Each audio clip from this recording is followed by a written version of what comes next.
那家己新港的铁路公园，最近的气氛是变甲真无同，因为有13个艺术家甲学校社区合作，用3个月时间完成12项作品，未来2个月拢会直接展览。暗头仔的公园气氛变甲真无同，游客甲在地人来到这欣赏最近才刷来的12项艺术品，伫下骹翕相留纪念。很赞，因为有这种真开的迄个气味，嘿，有乡土味，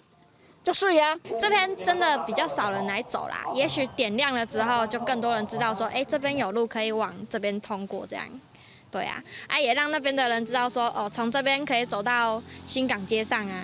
对啊，才会知道说这边有一个铁路公园。12组艺术品透过社区学校甲艺术家的创作，结合环保的概念。有艺术家表示，今年发生太侪代志，希望透过作品会引互大家心情较好。我这次作品是漏沙之网，我希望从现在开始一直到永远都有不断的希望啊、幸福啊，顺着像这样的网子流到我们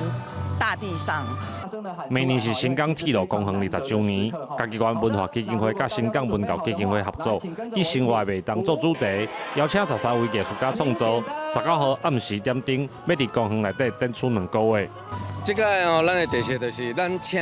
13位的艺术家，然后完成咱12个作品。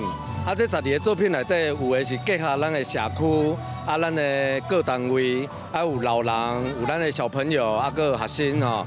各做伙创造这个点亮新港的这个主题。新港文教基金会表示，过年的时阵，真侪乡客会来到新港的庙寺，祈求未来1年顺时平安。基金会希望透过艺术的方式，让来到这的人感受在地创作的文化美感。